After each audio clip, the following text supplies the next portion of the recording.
I was telling Joe earlier that I first read this book in 1995 after I'd finished working for Ted Kennedy and I was between jobs, and I still remember where I was when I read it because it was such a great read and it was such an amazing insider's account of what it was like to be in such close proximity to this amazing man in some of the most monumental years in the history of the United States.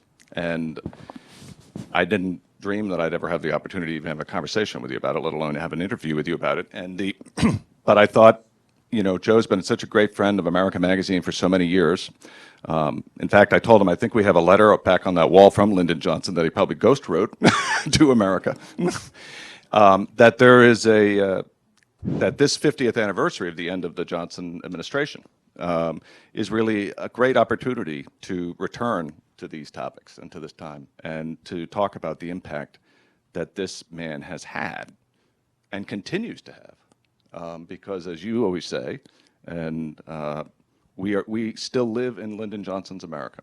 And so, Joe, if you would, I think we can probably just kick off our conversation by having you set it up, tee it up, however you like.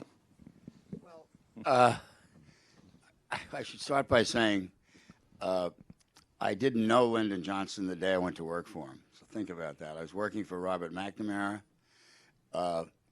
I was asked to go to the White House, and the first time they asked me to come over and sort of help George Bundy, who some of you may remember was the National Security Advisor.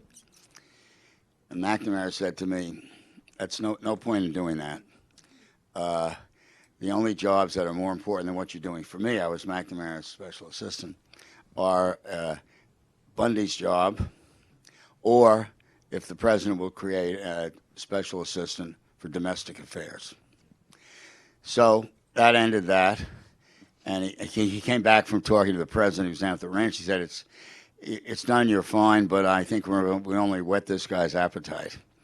And then I got a call from Jack Valenti, and he said, the president wants you to come over here, be his assistant. It'll be for domestic affairs. We'll put it all on one side of the house. And the question was when. And it was like the middle of the week, and Jack said next Monday. And I went to McNamara. McNamara said, "Look, I'll get you 10 days, but I'll tell him I absolutely have to have you go away. You'll never get a day off with this guy." And I never did.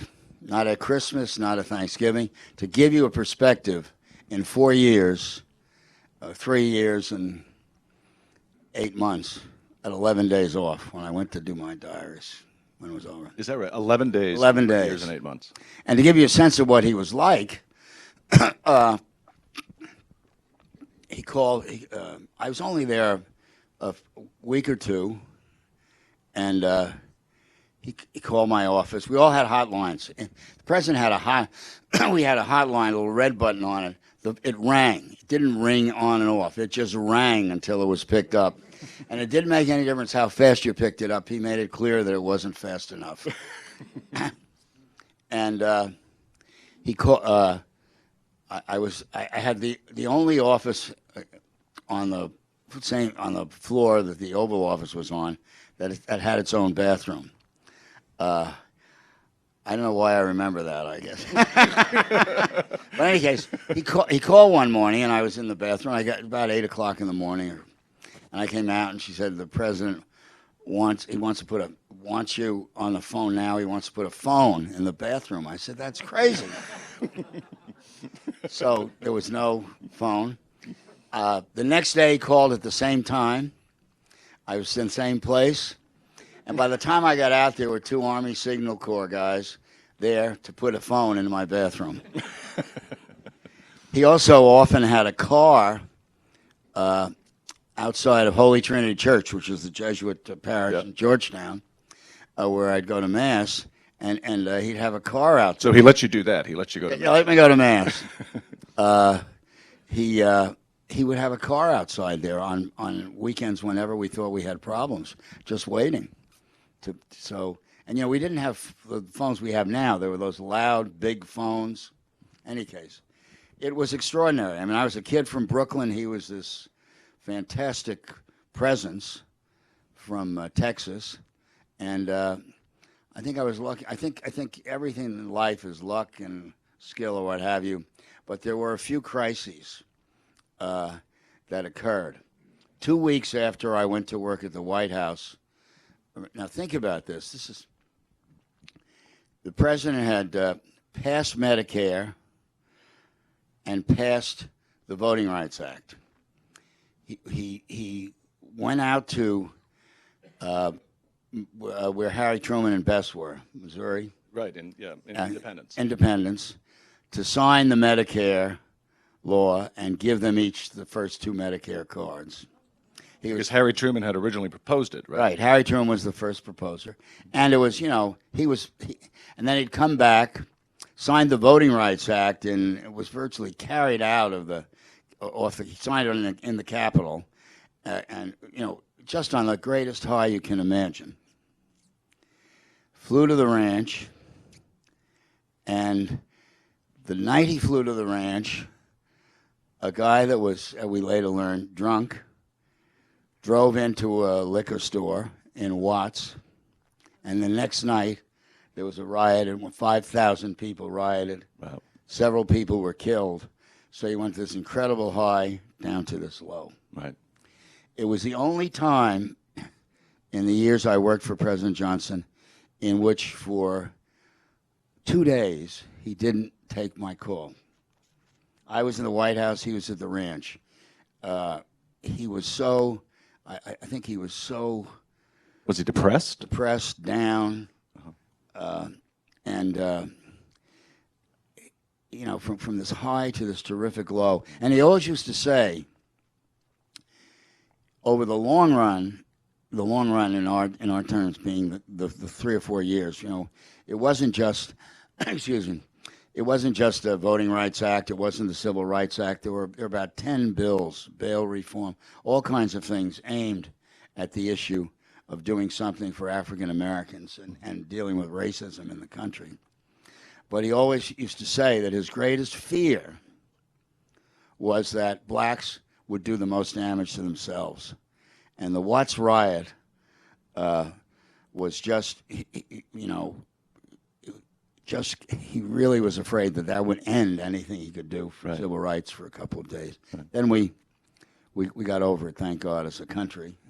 And it's interesting because just in that 48 or 72-hour period where you go from this dizzying high to this crippling low, you have almost a metaphor for his presidency in the sense that he went to the mountaintop and he went into the deepest valley in just this 4 years. And so why don't we start with the triumph? What is the triumph of Lyndon Johnson? Oh, I think the triumph is the domestic program. I think not just the program, not just the laws. I mean, it's hard for people to realize today. We have a world in which there was no Medicare, there was no Medicaid, there were no civil rights, there was no Civil Rights Act, there was no Voting Rights Act. There were none of the consumer protection laws we take for granted now on products, auto safety, none of those things. There were no environmental laws, the first Clean Water Act, the first Clean Air Act.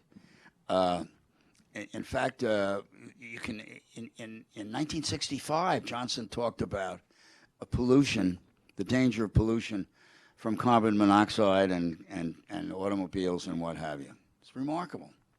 So the world just changed the world. I'm not sure everybody realized how fast, even we realized how fast the world was being changed. And you think, my God, George Bush passed that terrific law to try and get some control over pharmaceuticals, or Obama passed Obamacare. One law.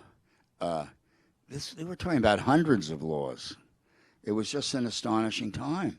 He was kind of a little bit obsessed with that, with how history would perceive him and would they appreciate how much he had done, right? Well, because he had this he would always point out that FDR in his first 100 days passed 5 bills, but he had passed considerably more than that. Yeah.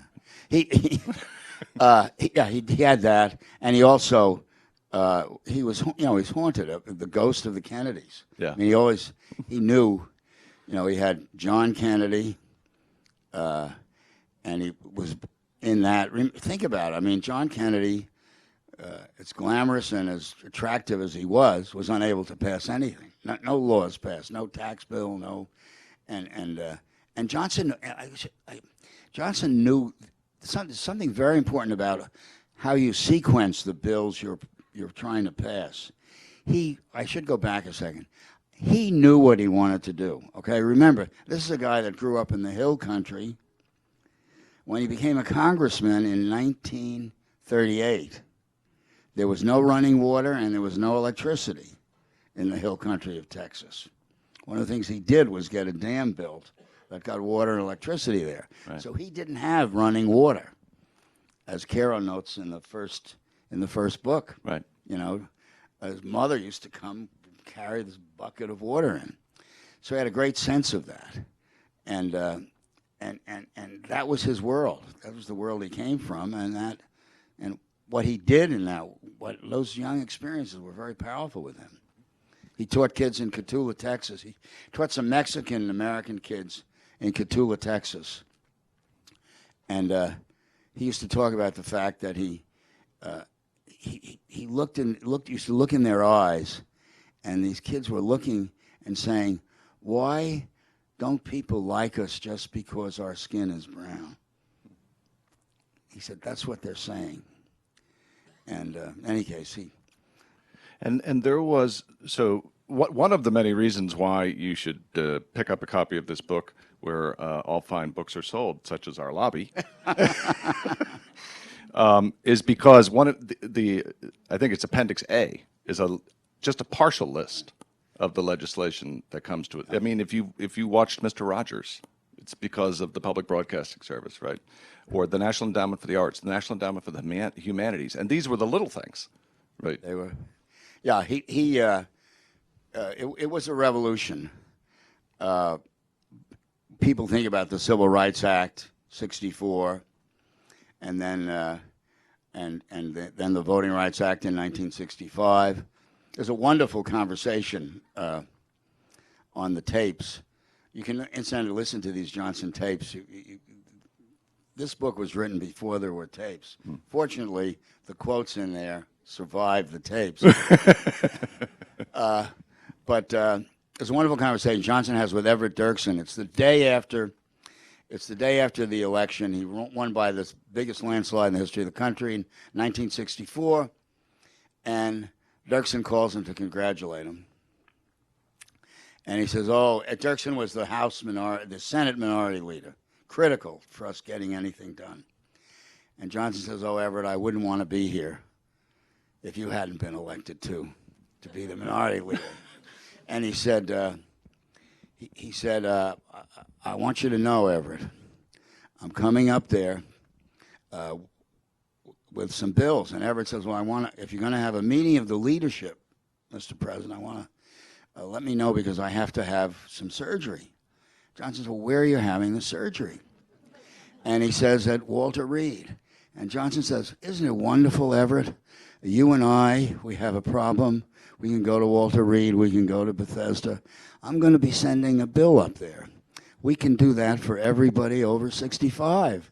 And Everett said, oh, no, Mr. President. He said, yeah, Everett, I'm going to do that. And then he said, I'm also going to have a voting rights bill. It's hard for you to imagine how radical that was. And Everett says, no, Mr. President, I cannot be with you on that. And there's talk, and Johnson says, Everett, listen to me now. You've got to come with me on that. And if you do, 100 years from now, he was a senator from Illinois. There will only be two people from Illinois that anyone in America will remember: Abraham Lincoln and Everett Dirksen. Right. He also had I don't know. It just makes me. Johnson had an incredible sense of humor, and he also had even in the worst times. I think Georgetown in Washington is the area where all the liberal columnists are, all the television people are that were driving him crazy. And after Martin Luther King was assassinated, that was the worst week in the history of the Johnson presidency for him and for me. He moved me into the White House to live there. You may not remember how many we had. We had disturbances in 100 cities. And excuse me. And he was, even in that point in time, I would bring him these things from Hoover, the FBI, that, this is going to happen, this is going to happen. And I brought him a report from Hoover that said, Stokely Carmichael, I don't know if you ever remember, Stokely Carmichael was a great firebrand, is organizing a mob at 14th and U Street to march on Georgetown and burn it down. And Georgetown was where all the TV guys and the commentators and the columnists worked. And Johnson said, damn, I've waited 35 years for this night. He did. He also famously had a very earthy language and sense of humor from time to time too, didn't he? Yeah, he did. I mean, it's just he couldn't. Fulbright drove him crazy. Senator Fulbright was the senator from Arkansas. Didn't vote for any. Voted against every civil rights bill.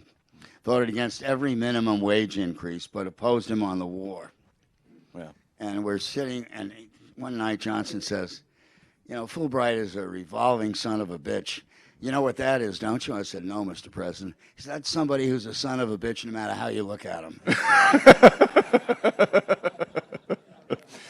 So he has this. So, I mean, it's the way you talk about him and the way you describe him in the book is he's this almost this tornado of energy, right, and enthusiasm and drive and. Did he have a sense that his time, in some way, either politically or maybe his heart or just the temper of the electorate, that his time was limited and he had to get it all done? Absolutely. Well, two things. One, he knew what he wanted to do. Remember, this is a guy that had been in Washington for 35 years. So he knew what he wanted to do. Yeah. He knew... And a lot of these bills were ideas that had been moseying along since Truman's time, but he knew he wanted to pass Medicare. He knew we wanted to do the civil rights bills, and he knew his capital would go down fast. But he knew how to sequence bills. I should have mentioned that. I wasn't there in '64, but in Kennedy's assassinated in 1963. Johnson becomes president in September '63, I guess, Kennedy. November of '63. Johnson becomes president, and he says, we're going with the Civil Rights Act of '64, which prohibited discrimination in employment, public accommodations, and what have you. Everybody on the staff and in the cabinet was opposed to him doing that. They said, you're up for election, 1964. It'll be a terrible mistake. But he went ahead and did it. And got it passed. And what he understood, which I came to learn later, and everybody that had been there at the time, was if he hadn't gotten that 64 Act prohibited discrimination in employment, in public accommodation, that would have been an issue in every single bill he sent forward, in Medicare and Medicaid and all the aid to education bills and what have you. He was a master strategist that way, wasn't he? Yeah. Yeah, and not just in bills. He wanted to put the first black on the Supreme Court. Right. So Thurgood Marshall was in New York. He was on the Court of Appeals. He was a judge in the Court of Appeals here in the Second Circuit. And Johnson called him. It's a wonderful conversation. Johnson called him up, and he said, Thurgood, I want you to come down here and be Solicitor General. Thurgood Marshall had been the country's #1 civil rights litigator. He'd spent his life traveling around the country. And he said, oh, Mr. President, I'm a judge. Johnson, I know you're a judge. He said, and he said, finally I'm settled down. My wife and I are here. We're all set. He said, I know that, Thurgood. And he says, and this is a lifetime job. I come down there to be Solicitor General. It's a political job. And Johnson said, Thurgood, you haven't told me a goddamn thing I don't know.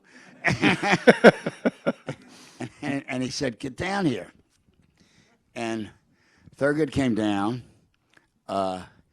Johnson got him. He said, this is going to be a terrible, terrible fight. And we really worked hard getting him ready to testify. And he was extraordinary. But I missed something, and I should get back and tell you. There was no vacancy on the Supreme Court. Before this happened, there was no vacancy before he got Thurgood down. So Johnson named Ramsey Clark, the Attorney General. That meant that Justice Tom Clark, who was a justice of the Supreme Court, Ramsey's father, had to get off the court. He had to retire. And once he got off the court, he brought Marshall down. He had his vacancy. Oh, that's fascinating. And he was determined. Remember, he put the first African American in the cabinet, Bob Weaver. He put the first African American in the Council of Economic Advisors, Andrew Bremer. Yeah. And but he worried along the way. He'd say he got worried about Bremer. He was ready to go with Bremer, and then he said, "I don't know." Bremer he was no fan of Harvard or the whole elite. He said, Bremer went to Harvard. I don't know whether he really knows what it's like to be a poor black. I don't know whether he knows what it's like to have to, borrow money to get from week to week. And so we called Bremer down, and in a remarkable conversation, Bremer would say, "Well, I really can't talk about how I feel about that issue." Johnson would say, "Joe, go sit down and talk to him. He can't talk to the president about that issue. Find out what he thinks." And ultimately, Bremer did, and he named Andrew Bremer the first guy in the Council of Economic Advisors. I remember talking to Stephen Oates, a professor at the University of Massachusetts, who wrote a biography of Martin Luther King Jr. And one of a pivotal moment for Martin Luther King Jr. was when Johnson used the words "we shall overcome" in his address to Congress, used the words of the movement themselves. And that was remarkable. And King said, but didn't just use those words. He said those words with that accent, right? So how important was it that Johnson was a Southerner? Was there like a only Nixon could go to China kind of thing here? Could only a Southerner or a Texan have done what he did? I'm sure it was important, but I think he had an extraordinary. He knew what he wanted to do. He knew the weaknesses and strengths of almost everybody that was in a critical position on Capitol Hill, or in the cabinet, or in business. He would. Just to give you a little example, Paul Austin was the chairman of Coca-Cola, and Johnson wanted him to do something. And he was terribly sick, and I called him, and his wife said, "No, he's got the terrible flu. He's been in bed with doctors for this and that." And Johnson wanted him to come up and head up something that would lead the employment of African Americans in corporate executives.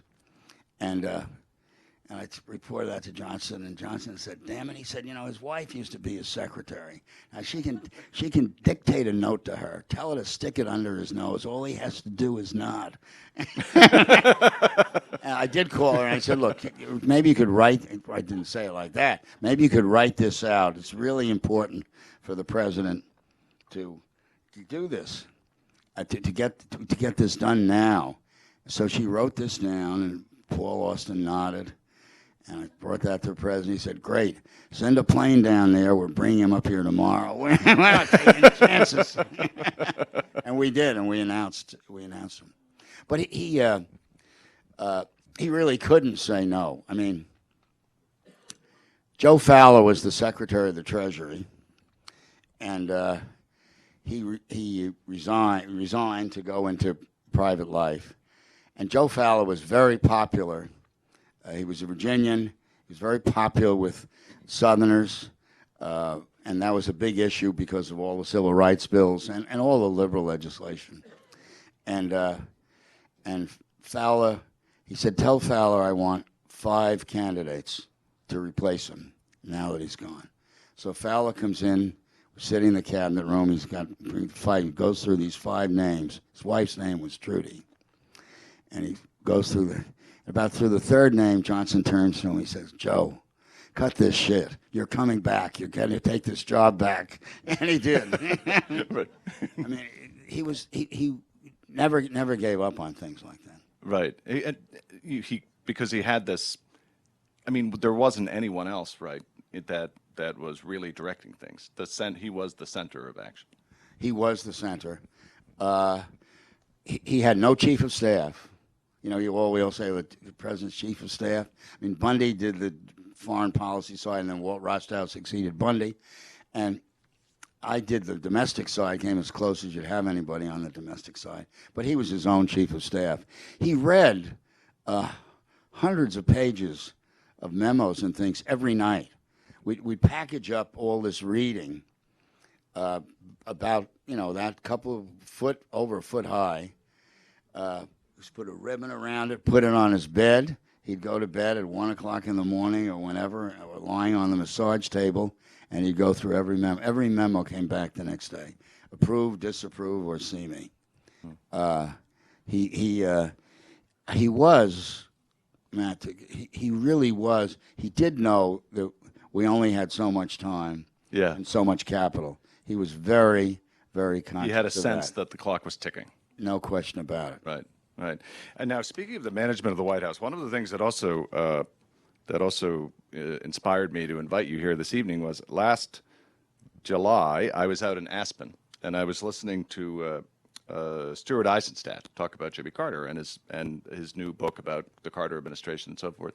And in that conversation out there, he had recounted this, as he does in his book. This time you met him because Mr. Califano, of course, was served in the cabinet of Jimmy Carter later on. And he recounts this meeting you, I think, on his first day. Stuart Eisenstadt was the chief domestic advisor to Jimmy Carter. He had the job that Joe had. And what Eisenstadt says in the book here is he says, with that Califano wink in his eye, he said, "Stu, I am not going to let you and the White House staff treat me the way I treated the cabinet under LBJ." But, so I wanted to ask you what you meant by that. Well, you didn't tell me that. It was. We were really driving people. I mean, to give you an example, Robert Weaver was the first black cabinet officer, and Bob Wood, who was a professor at MIT, was the first undersecretary of HUD. We created the Department of Housing and Urban Development. The law, Bob Weaver was head of something called a Home Finance Agency. It was the top housing. And the law said that if if the president didn't appoint somebody by a certain date, I think it was November 1st, then the head of the Housing and Home Finance Agency became the Secretary of HUD.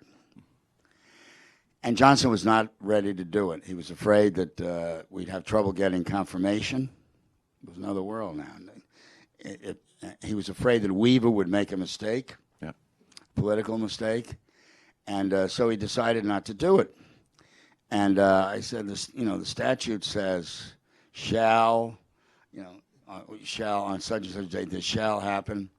And Nick Katzenbach was the Attorney General, and I said, Nick, we got to have an opinion.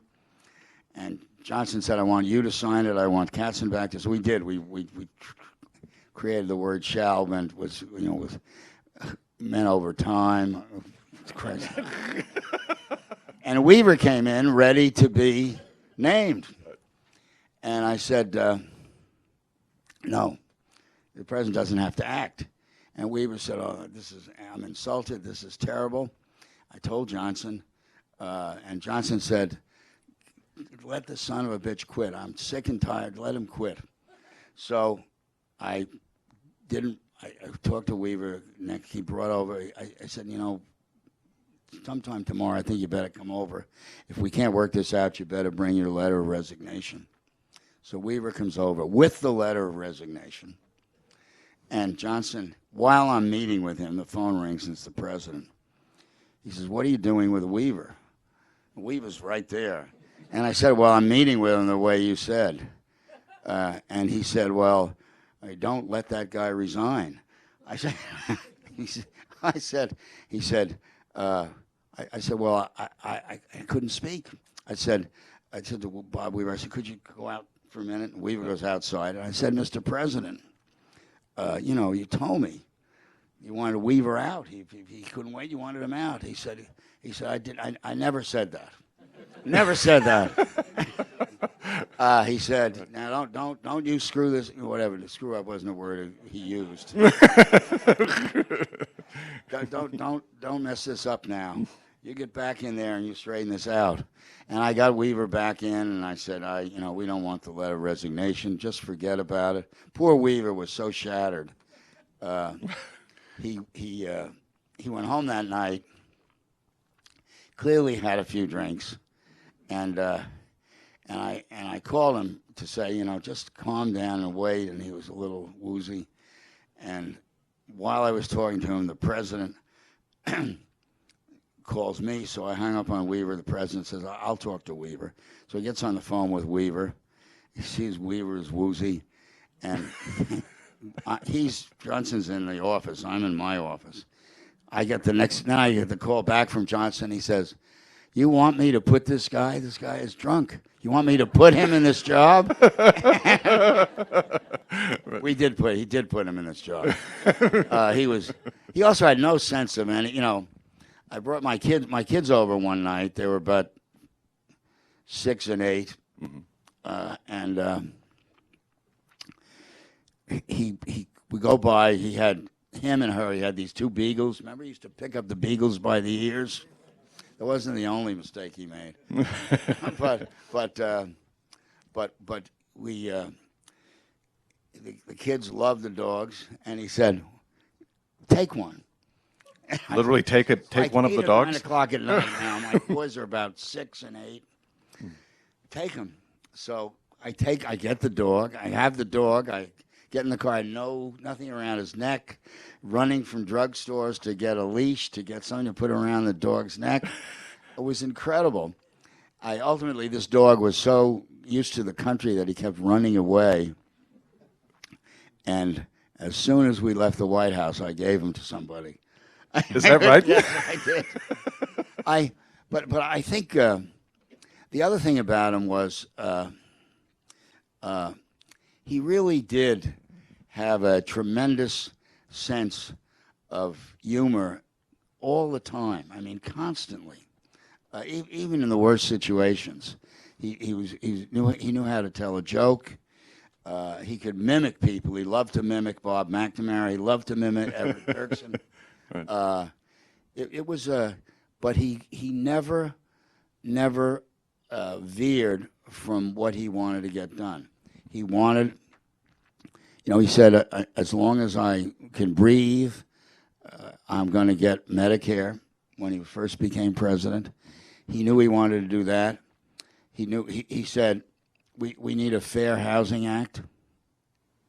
This was in late 65. He said, "We're going to propose a Fair Housing Act, put one together." We proposed a Fair Housing Act in January of 66.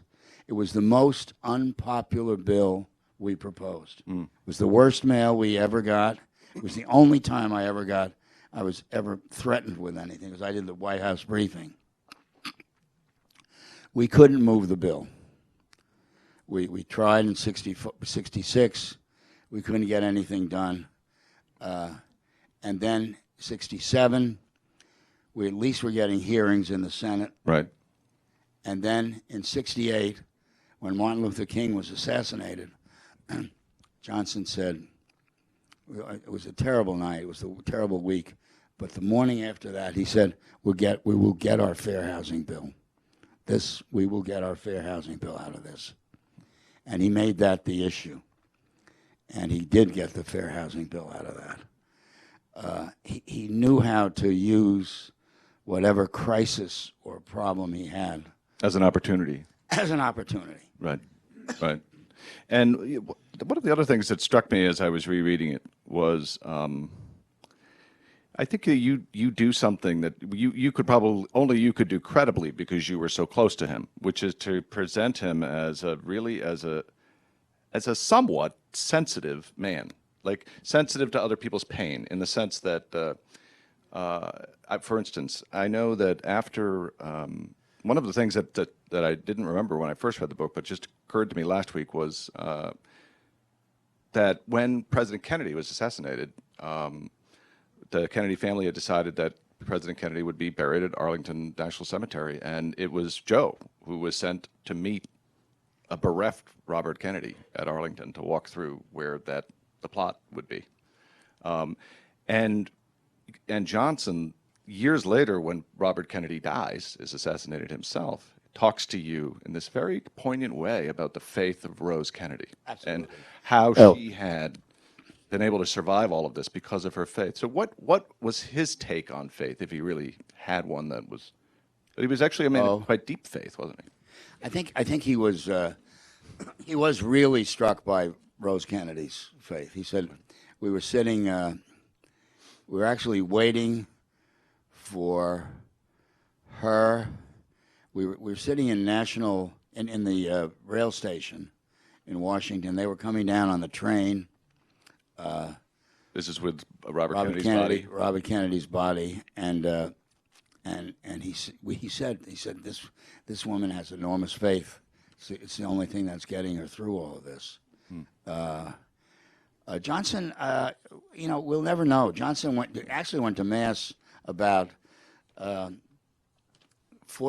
of the Sundays in the last year in office. Right. He would go occasionally. There was a German priest. His daughter became a Catholic. Right? Lucy became a Catholic. It was a very difficult moment for Lady Bird was a very committed Baptist, and she was not happy initially about Lucy becoming a Catholic. Johnson was fine. Johnson used to go over. Lucy would take him over. There was a church called St. Dominic's, not far from the White House, and they. When he couldn't sleep, he was always worried that some Texas air pilot would drop a bomb on a hospital in Vietnam and kill a bunch of civilians. And when he had really bad nights of not sleeping, he'd go with Lucy over to this church. They'd open it up, and he'd sit there for a while. He would just sit there I wasn't there, but I mean, yeah. Lucy talked about that. There's just some things both the good and the bad, or the mixed up. Only good thing. You remember Adam Clayton Powell, you New Yorkers, and going to Bimini? Well, we proposed the Elementary and Secondary Education Act, and Johnson said first it was very hard. There was a lot of opposition to the federal government getting involved in elementary and secondary education. Johnson was very worried, and Adam Clayton Powell was chair of the committee, and he said to Powell, "You got to get out of here. I can pass this bill, but I can't pass it. You're chairman of the House Education Committee because everybody's going to say it's a black bill. It's just for blacks." And he sent. That's how Powell went to Bimini. Really? And yeah, it is. It was. He was very conscious about things like that. I made some notes. You all know the Hirshhorn Museum. You know the Sculpture Museum in Washington. Lady Bird came up to Connecticut. It was up in Connecticut, and she saw Hirshhorn was an Iranian Jew. He had this spectacular sculpture, all outside. And she came back and she said he's ready to give. She said he's ready to give it to the government. Everybody could see it. It would be fantastic. But and then Hirshhorn, he wanted the museum named after him. Right. And the senator from Rhode Island. Was it Pell? Pell, yes. Claiborne Pell. Who Johnson, when he didn't like him, would call him stillborn. But that's all right. I think I told you earlier. You would call Fulbright a revolving son of a bitch. But Pell was the chair of the subcommittee that controlled this. And Pell did not, Hersham would give us all the sculpture, but he wanted the museum named after him. So that was the condition. And Pell wanted everything called the Smithsonian, this, Smithsonian, that. Johnson had a little green office next to the Oval Office. And we're sitting there, and Pell is saying, you know, we just can't do that, we can't do that. And Johnson would say, you know, this is sculpture. I want all the Americans to see it. Lady Bird says it's the most beautiful sculpture assembled ever in the world and what have you. And Pell said, no, we have to. And Johnson said, I don't care if he wants it called the Horseshit Museum. I want the American people to see this. And it so embarrassed Pell that he backed off, and we got the sculpture, and we got the Right. But we got the museum. He had. I just made some notes here. I really want. You know, I one time. It was Nick Katzenbach was the attorney general. One time, Katzenbach called me and said, you know, we've got a grand jury is investigating whatever they were investigating, and there are 2 senators who they're going to take a look at. I just wanted to give you a heads up. I want to give the president a heads up. So I went in to see the president. I said, you know, Senator A and Senator B, this grand jury that's investigating these crimes, they're both they're going to be looked at. He said, you tell Katzenbach to call them and let them know that. But for God's sakes, keep that grand jury going till we get their votes on this legislation. Right. And we did, and they were never indicted. He had Mark Hatfield was a senator from Oregon. Oregon, right. He was he was very righteous, and we were sitting one Sunday watching Sunday morning shows, whatever it was. Hatfield was on, and he said, and he's a real hair shirt to Johnson. We had great trouble getting him on some of our bills, and we're sitting watching on television. Hatfield says, whatever show he was on, you know, often Oregon is so spectacular and so beautiful. When I'm driving down the road, I'll pull over to the side of the road to get down on my knees and say a prayer. And Johnson says, slaps me on the knee, says, don't ever trust a son of a bitch who pulls over to the side of the road to pray. That's awesome.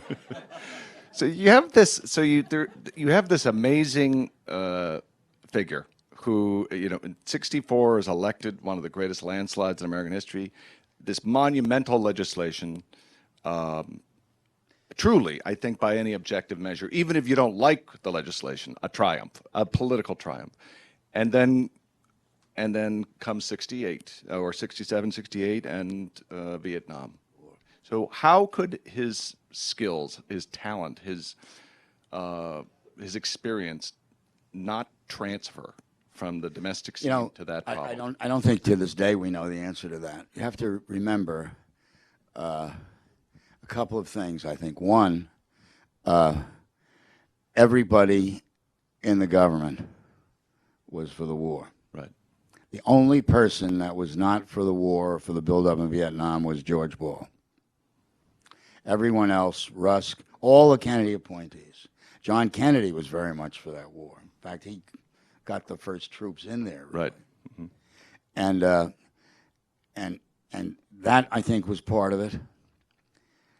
I do think that we'll never know this, but I think he had those conversations with Dick Russell, who was the Senate, he was the dean of the Senate.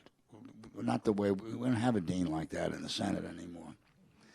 Certainly not McConnell or Schumer, but the most senior figure. Yeah, he was really, everybody looked up to him. and Johnson, I think also he and actually Kennedy knew that if they pulled out of Vietnam, they couldn't get anything done at home. I think that was really. I think there's a Ken, the guy that does all the things. Ken Burns? Ken Burns has done a 16-part series on this. And to me, one of the most interesting things was that both Kennedy and Johnson, in their own voices, say, if I pull out of Vietnam, they'll pull me out of here, or something like that. Right. And so I think that was part of it. We know now with the tapes, he knew what a terrible situation it was because of his conversations with Senator Russell, who was his mentor.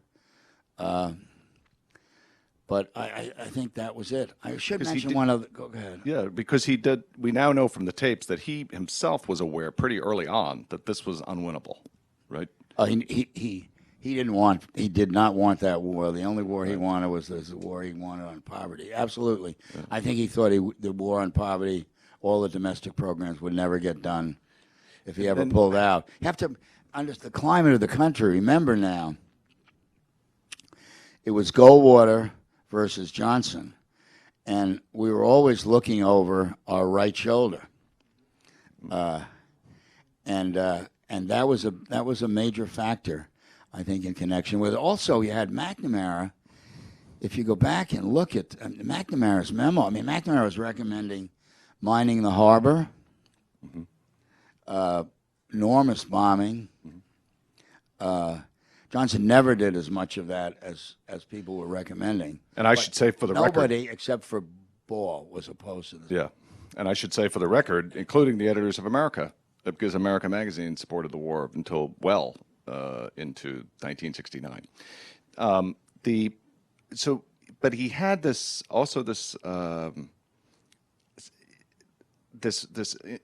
intuition or this insight that the war was not going to be winnable. So how do we, who appreciate the better qualities of Lyndon Johnson and his achievements, respond to people who say, "But how could still be sending men over there knowing that it was unwinnable?" Well, I don't know if he really knew. I think you had every member of the cabinet. I mean, every member: Rusk, McNamara, all the people under them, Rostow, Bundy, all his senior national security people urging war. You had, and remember, he used Kennedy. Let's do this for John Kennedy. Let's do. He was brilliant using Kennedy. I'll get back to the war in a minute, but the Kennedy Center in Washington, just to give you an example. Washington had been trying to have a cultural center for 30 years, but it was no way because it was a black city, and Congress was just not going to allow it. So what did Johnson do? Remember, November of '63, Kennedy shot. In January of '64, he passed in Congress the bill to establish the Kennedy Center for John Kennedy, because he knew he could get it and get on with that.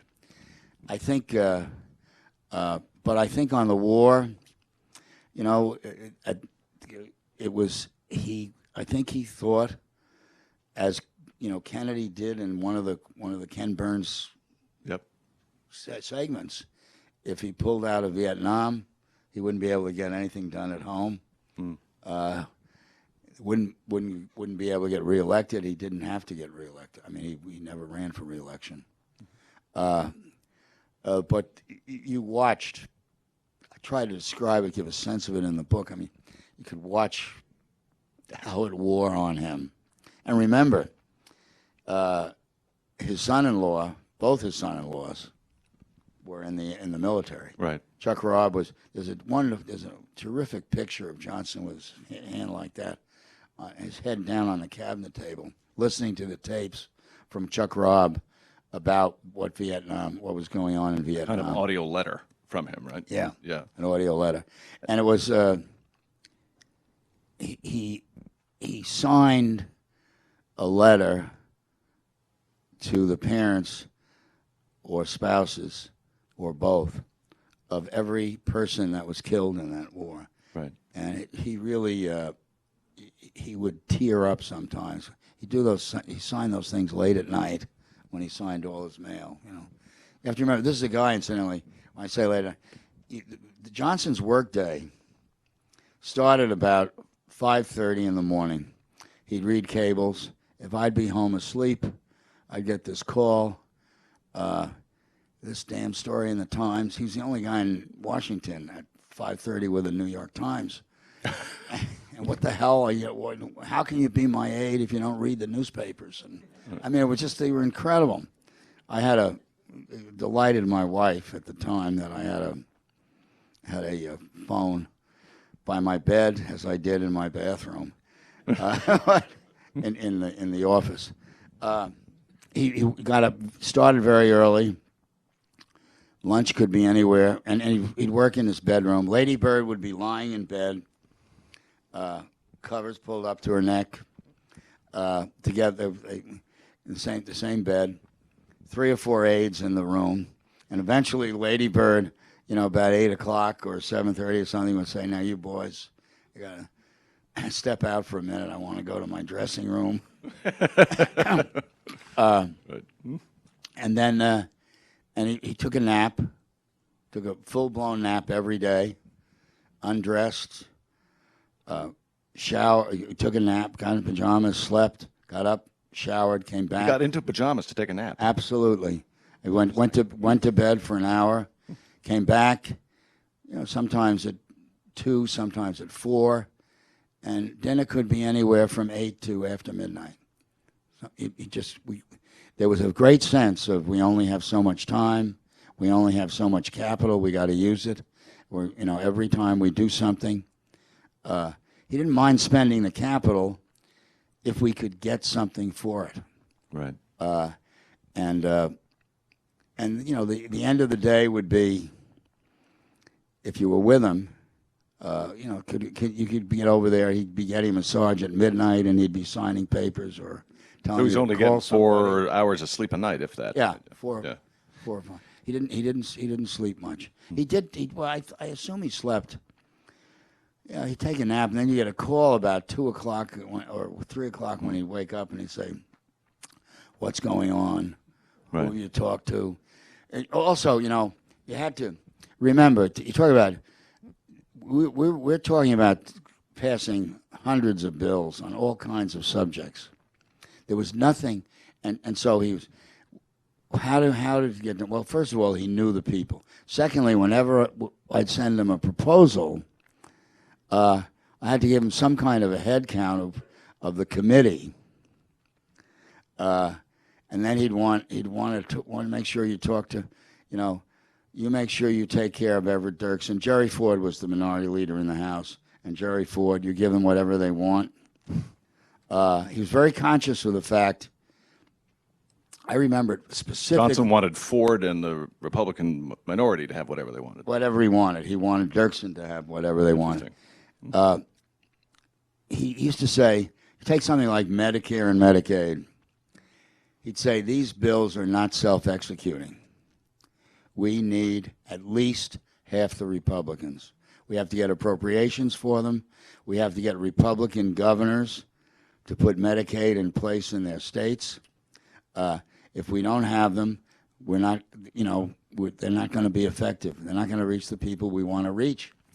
And we did. I mean, we also,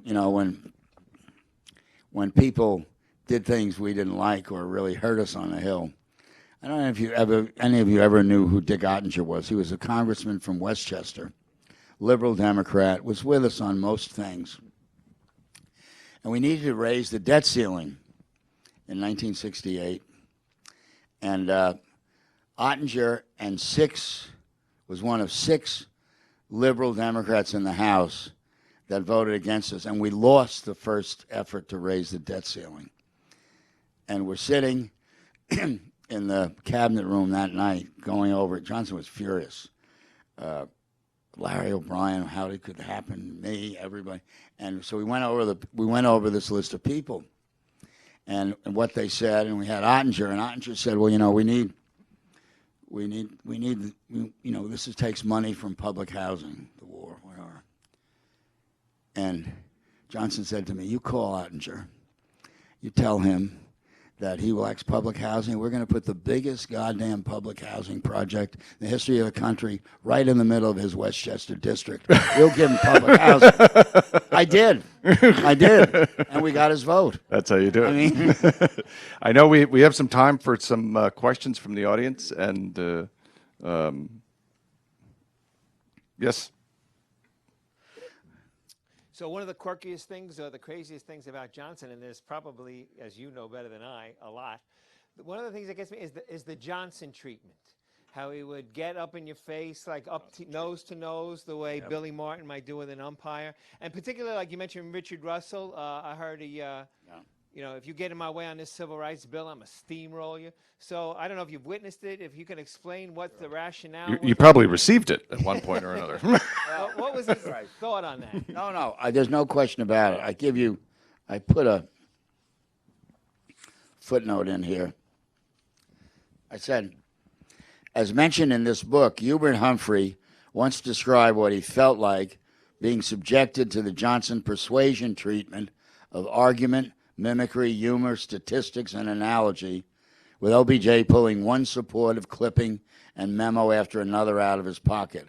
It was, Humphrey said, and I quote, an almost hypnotic experience. I came out of that session covered with blood, sweat, tears, spit, and sperm. I mean, sure, it was stunning, and he go ahead. Mm-hmm. I'm sorry. No, I'm done. How close did Johnson, from a strategic perspective, play his cards to his vest? I mean, he would talk to you about tactics, but would he let you in on what he was thinking strategically? You mentioned the Civil Rights Act, that he wanted the Civil Rights Act in place to pass all the other bills. Did you know that up front, for example? Did I know that he was? How much of his strategy? Why he wanted? All right. Would he share with you directly? In this sense, he certainly. Let me try and give you a sense of what I'll tell you how.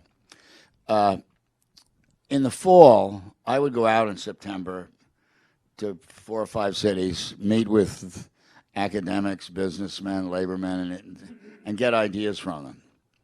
He'd say, you go, for God's sakes, go to Colorado and talk to people in Denver about water. You don't know a damn thing about water. You live in Brooklyn. You think it comes out of a faucet. So we'd get those ideas. And we get ideas from the cabinet, and I put a book together of maybe 500 proposals. Trim it back, talk to him generally about the areas, and then we go down to the ranch, and he'd go through maybe 250 proposals and say, we do this, do that. We can't pass this. You can't. If you can sell it to so-and-so, you want an anti-smoking bill, you quit smoking, and I'll send the bill up. He literally said that to me.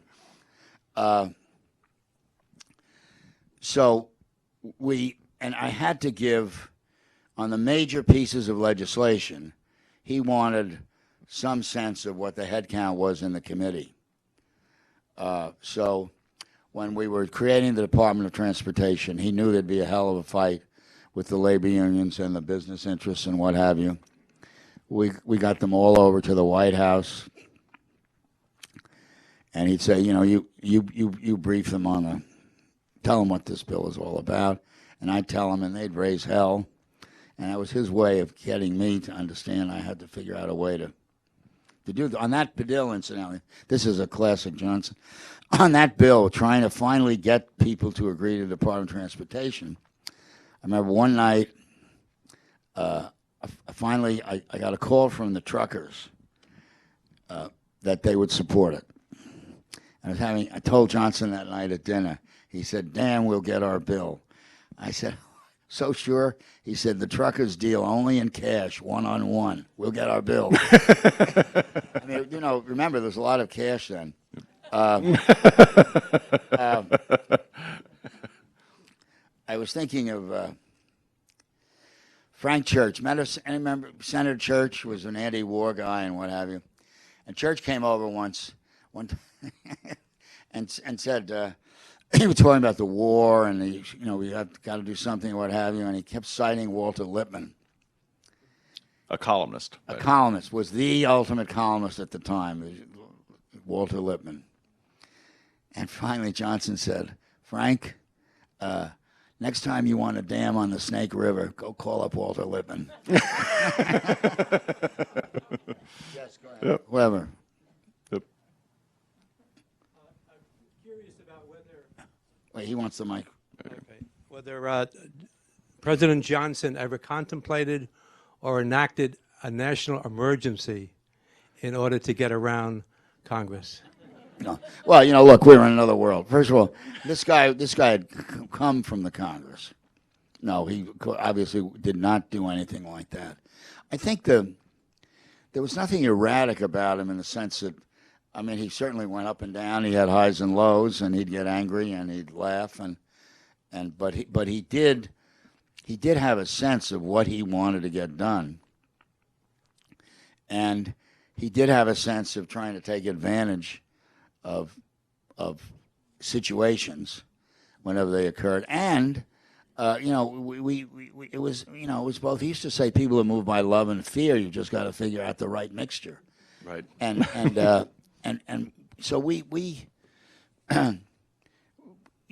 there was a serrated edge to sometimes when we wanted to get something done. I'll give you, and they had, this is we had a terrible problem with Jake Javits. I can't remember what it was. He didn't like Javits. I don't think he liked him in the Senate. I don't think Javits liked him. He used to say that Javits couldn't even get the Lord's Prayer passed. But Javits, we needed Javits.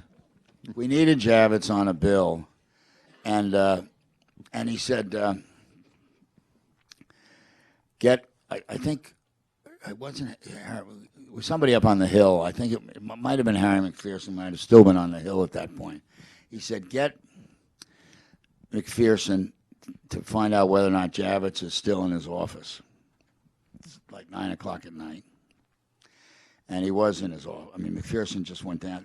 The Senate offices there's the office, and then there are narrow rooms, one after another. Javits was there, he thought, maybe with some girl, okay? So Johnson picks up the phone, calls Marion Javits. He says, Marion, I'm looking for Jake. And is he there? Can I talk to him? And he knows he's not there. And she says he's not there. He's up on. He said, well, there's nobody up on the Hill. There's nothing going on up there. It was he was very mischievous in that sense. Apparently. Yeah.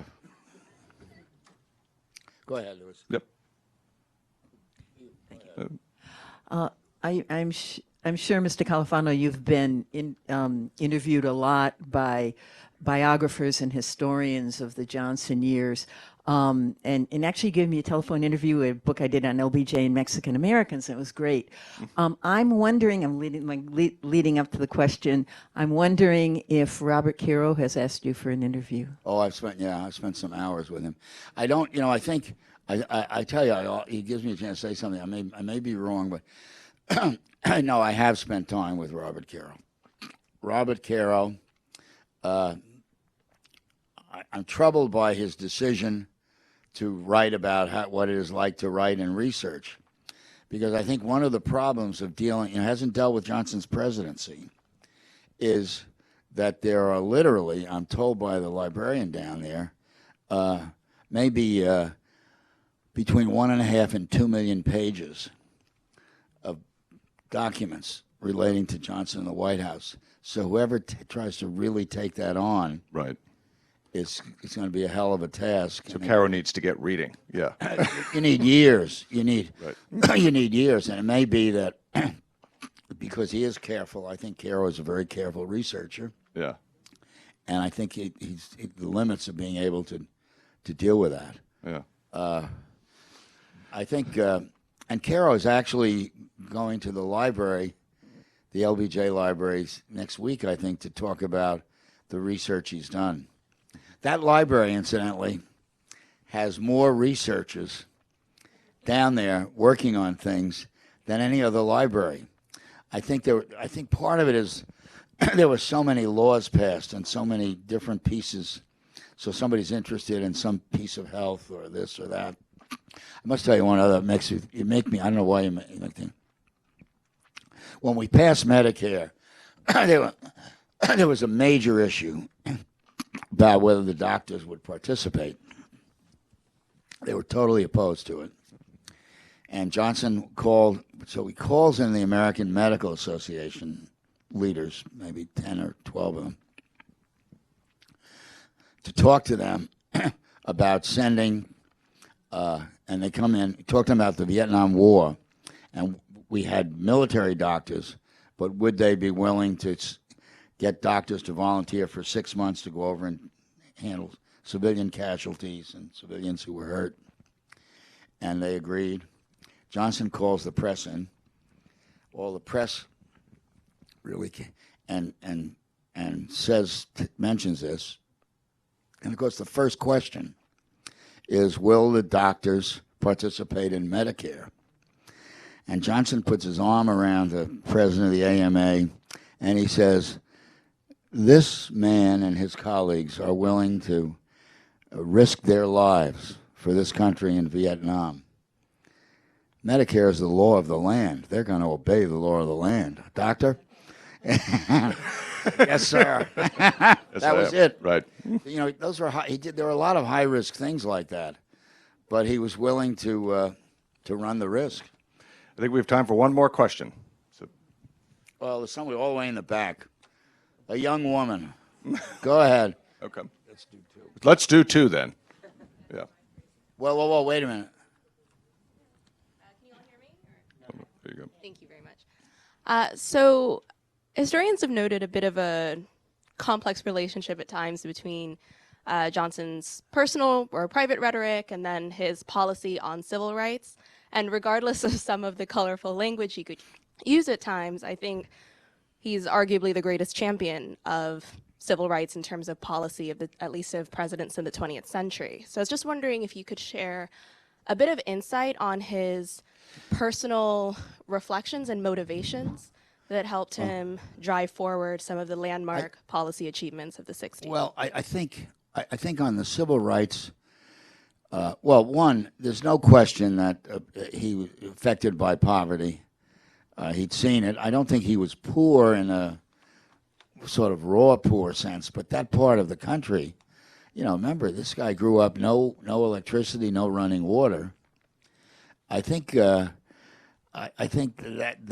had a profound impact on him. He taught for a year Mexican Americans in Cotulla, Texas. That had a deep impact on him. It's funny. Caro, in the first volume, I think, mentions in a disdaining way, Johnson used to make these boys stand up, wear white shirts, and when he came into the classroom and stand up. But since then, I think Caro's come to recognize that was part of his trying to get these kids, because he used to say, they look at you and they're saying, why do you treat me like this? Because my face is brown. He was very affected by that. I think on the civil rights thing, he did evolve, right, on civil rights. Somewhat. He was a little more conservative in the Senate. Oh my God, certainly, yes. Right? But in 57, he helped pass a very and watered down version of a civil rights bill. Mm-hmm. I think it was, but poverty and civil rights were consuming. Mm-hmm. I mean, absolutely consuming. I think, you know, and I've written about this, but you know, with King, King was a great politician as well as a devout and devoted preacher and Christian. And I think he and King and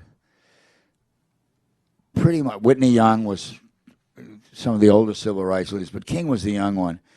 Johnson knew King was a great politician as well as a very good man. And if you look at the conversations, especially in the Voting Rights Act that he and King had, that you can go online and listen to it. You can get it on your computer. I mean, which, you know, King, he said, you know, this is, Johnson said, this is the most, King thanked him for the Civil Rights Act of '64, and Johnson said, this is the most important bill. We get them to vote. That'll make a big difference. And I want you to go down to, go down south, you know, get it on television, get it on the airwaves, get it in the churches, get everybody talking about this. It's quite an extraordinary conversation. And actually, the place where King went, Selma, came out of that conversation. I did a column about this because a few years ago, you have to listen to that conversation because the movie Selma is so inaccurate and About Johnson. about Johnson and about what happened. But those conversations between Johnson and King are really memorable. And you know, we all think of King as a saint. He was devout. He was a preacher, but he was a very good politician. And they both. You can be both. Yeah. Yeah. I hope so. I think that, you know, we need those kinds of relationships. It's really, you know, I remember, I think I put it in the book. I called, when King was assassinated, Johnson had all the black leaders over the next morning. But I was calling him that night, and I called his father. King's father. King's father, sorry. And I asked him, I said, we'd fly you up.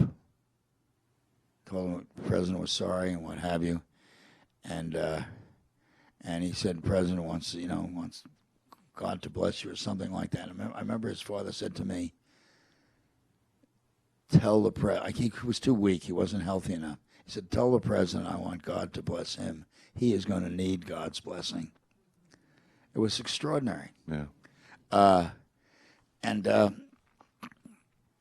Remember, there were two generations of civil rights leaders. The younger generation, you know, Stokely Carmichael was coming up. I can't remember some of the others, but it was an extraordinary time. But remember, you know, think about this. When he had the White House Civil Rights Conference, whatever it was, people in the cabinet were worried that we were going to have like 200 blacks in the White House. There'd never been anything like it. I was stunned, Yeah. you know. And Lady Bird, I think you one other story. It may be in the book, but when we got the first, you have to understand, to get the Supreme Court vacancy, as I mentioned, Johnson he names Ramsey Clark Attorney General. Tom Clark has to retire from the court. And Lady Bird says, Lyndon, why don't you name a woman? You've done so much for blacks. No, he was not going to do that. And that's when he was planning on putting Thurgood in there when he got him to come down and be Solicitor General. Yeah. And then stay there and then and lined him up to do that. And Thurgood, you know, I must say I didn't the day he was deciding to put Thurgood on the court, it was a brutal hearing. People don't remember that, but He decides to put Thurgood on the call. Thurgood comes over to the White House. The president is in his rocker. Thurgood's on the couch. I think I was there, and I think Jack Valenti was there. And the president says, Thurgood, I'm going to send you up to the court. You're going to be the next Supreme Court justice. It's going to be a rough thing. And he said, oh, Mr. President, I don't know. He said, I have to talk to my wife. I really have to talk to her. He said, fine. Johnson hits the phone, says, get Mrs. Marshall. gets, I forget her name. But anyway, he gets her on the phone. Johnson picks the phone up and he says, Thurgood wants to tell you we have big news. He's going to the Supreme Court, and he hands the phone to Thurgood Marshall. That's fantastic. Incidentally, don't if you ever want to see a brutal hearing, go back and look at that. Look at the. Well, I don't know if it's on television. It probably is, but read that hearing. I mean, it took a week to get ready for that. It's ugly. Him. Go ahead. Last question. Well, one here, one. Okay, go ahead. Okay. Well, we have some time outside with people. Okay, Yeah. Mr. Califano, how would you react to conservative critics of the Great Society who would argue that the expansion of the social welfare state has actually done more harm than good? Would you say that they've sort of created this myth? People would say that if you go to a neighborhood, an impoverished neighborhood in New York that's primarily black and Hispanic folks, and you see a lot of single-parent households and, people living in great poverty, that the Great Society sort of enable that to continue. How would you react to that? Well, I have two things to say. One, this is not exactly right, but it's the numbers are, I think, in the book. And when Johnson became president, about 12%, about 22% of the population was below the poverty line. And when he left, it was down to about 12 or 13%. That's one.